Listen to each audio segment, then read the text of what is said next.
Whoa, what was that? What was that picture? A little light here, too fuzzy. Sun's going down. Jeez Louise, are demons really after us? Well, you know, in Ephesians chapter 6 it says, the battle that we're fighting is not against flesh and blood, it's against powers and principalities, okay? So they're after us. But now, if you are not a Christian, or you have somebody who's a friend who is, then we got another discussion about that, all right? The next one says, well, let me show you the next. Let me show you the next one.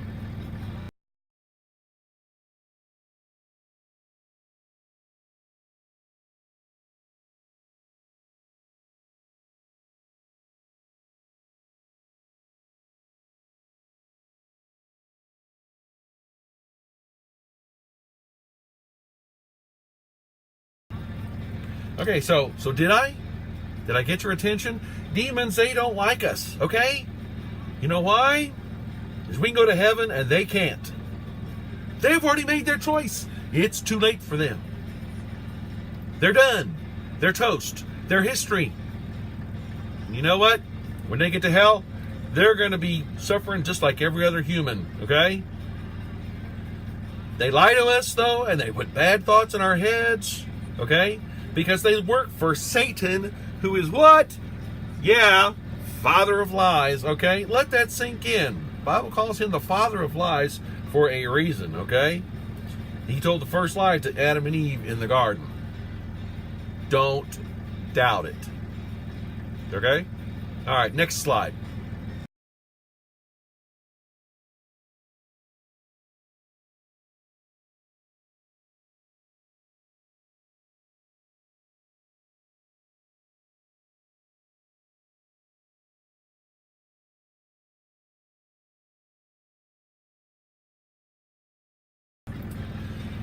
Up until February of 2016, I had no idea that there were kids who cut themselves and hurt themselves in different ways. I had no clue. I'd never faced that before. No one ever said anything to me. You would think that as much of an epidemic as it is in our country today, that they would have taught school bus drivers about this. I never heard a word in 18 years of driving a school bus. No one ever said anything to me, okay? If you think that's a modern thing, think again, because you can go into the Old Testament for the first biblical reference. We look at the prophet Elijah.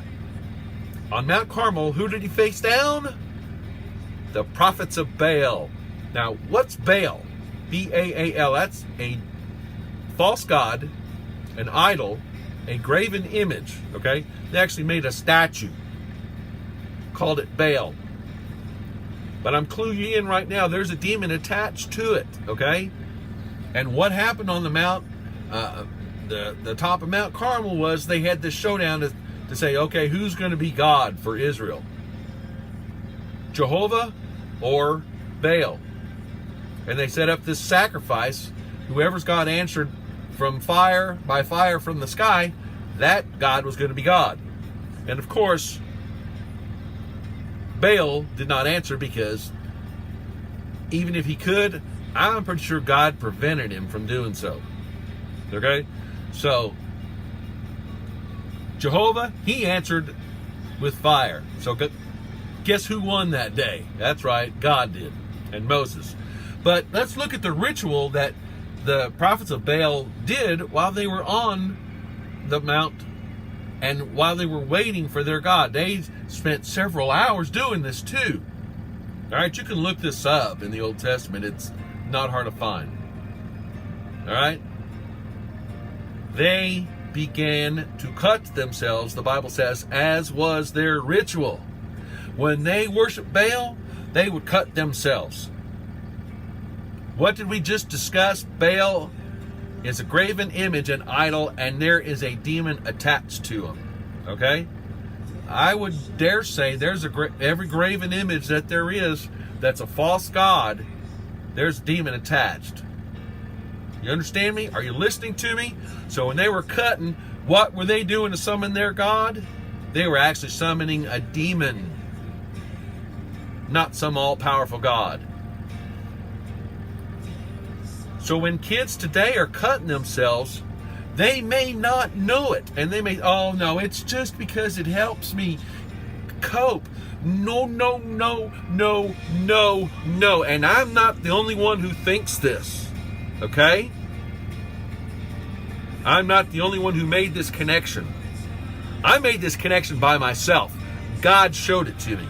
It took me some time of praying and searching, and I finally, one night, I said, God, what is happening to this child? This is a friend of mine that rode my bus for 3 years that sent me down this road, okay?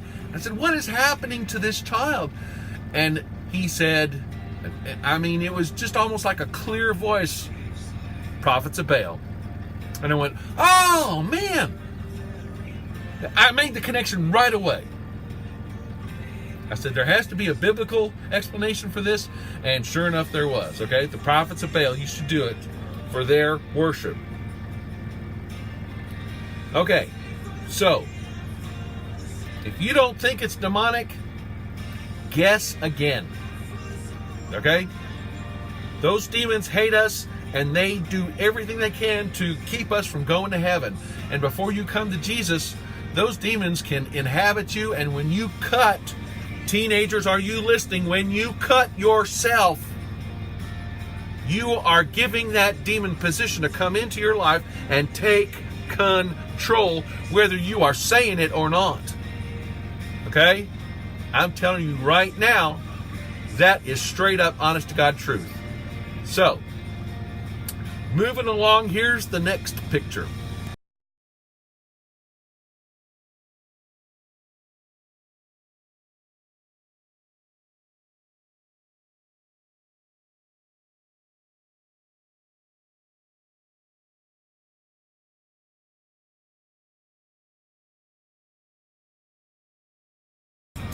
Okay, like that picture of Morpheus? Think about it though. Think about it. If in the Old Testament, the cutting done by the prophets of Baal was connected to a demon, why do you think that it's any different today? Do you think Baal is gone? Nobody might be worshiping the graven image, but I'm telling you, the demon that was connected to Baal, he's still alive. He's still working. And I'm going to tell you straight up, if you are cutting, it is connected, all right? Every time you feel ready to climb out of the depths of your depression, there's that voice telling you that you need to cut. Who do you think that is? Do you think that's you telling you to cut? Oh, think again, child. Okay? Think again. That voice is telling you you are worthless, unloved, hopeless, and alone, a screw-up, and no one cares for you or wants to be your friend, and that you don't matter. Listen, screwing up doesn't make you a screw-up. Okay? It doesn't. It just makes you human. The rest of us, we all have made mistakes. It's okay to make mistakes. Cutting yourself is not the answer. It's not going to make any difference. It's like drugs. It's only temporary. When you come back from the blood high, we'll call it, your problem is still there. Wake up. If you are a cutter, we'll get to that at the end, okay? But if you are a cutter, you need help.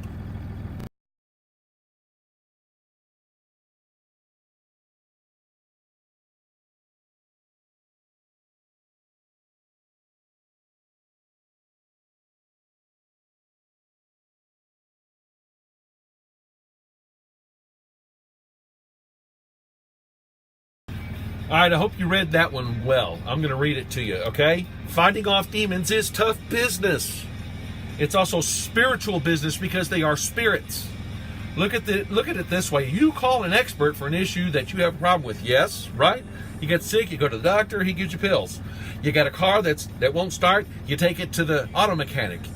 You have a pet that has an issue, you take him to the veterinarian, okay? Right? You have fat, you go to a dietitian. All right?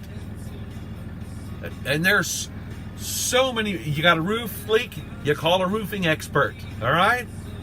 Look at all the different ways that there are experts in every field. If you have a spiritual problem, why in God's name do you not call a spiritual advisor? And I'm not talking about the medium, okay?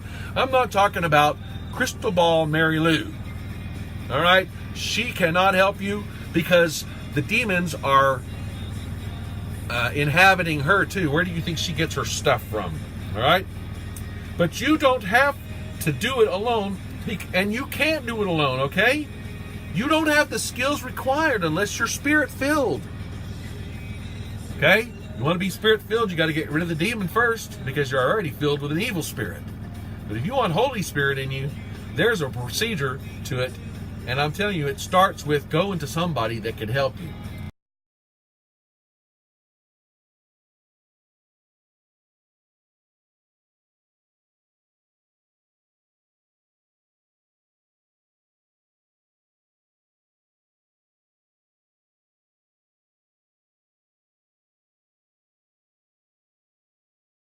All right. Put your brain to work right now. Use a little logic and think about this. If the demon is more powerful than you and he can make you do what he wants you to do, how are you going to get rid of him? Huh? You can't. You cannot. At least not by yourself. You need someone who's got the power of Jesus because Jesus is the only one who's more powerful than that demon and can make him go away. Now, all right, just if you've seen The Exorcist, just put that picture out of your mind, okay? Because it ain't like that. There's plenty of examples on the internet. He is kind of radical, but you can go to YouTube and look up TB Joshua. He casts out demons all the time. All right, every Sunday they bring him to his church because he just puts out his hand. Psh, it's done. It's over with. And I saw him do it to this one lady, and she like woke up and said, "What am I doing here at your church?" She knew who the guy was, and she said, "What am I doing here at church?" The demon had her in such confusion that she didn't even know what was going on. Okay? If you have been confused, there's points in your life that you can't remember, you get angry a lot, you growl at people, you lock yourself in the bathroom and cut yourself or yell and scream obscenities. If you have strange incidents on Halloween, okay, and you have fuzzy memories about all this stuff, little child, go now to a spirit-filled man or woman. And it really doesn't matter as long as they are filled with the Spirit of God. Okay? Jesus is the power that you need. Do not just dismiss this as the ramblings of a goofy old guy that you don't even know, that you've never met, all right? I'm not some religious nut. Trust me, I have studied Jesus and I have studied other religions, and I have investigated all of my life. Okay? Now, I'm not an expert on all these other religions, and I may or may not be considered an expert in Christianity. But I guarantee you I have a relationship with Jesus. I'm filled with the Spirit, and if there's a problem that you have a question about, I can point you to the right direction in the Bible. I guarantee it. That's why you need to believe what I'm telling you right now. You need Jesus. He's the help that you need. Go right now. Okay? If it's midnight, obviously you can't go right now. But if it's midnight and somebody you love is having an episode, you better find somebody now. Because that friend might not make it through the night. Maybe it's your daughter, maybe it's your son, maybe it's your spouse, a cousin, whatever, and something's going on. Find that Spirit-filled person now. Okay? Do it before it's too late.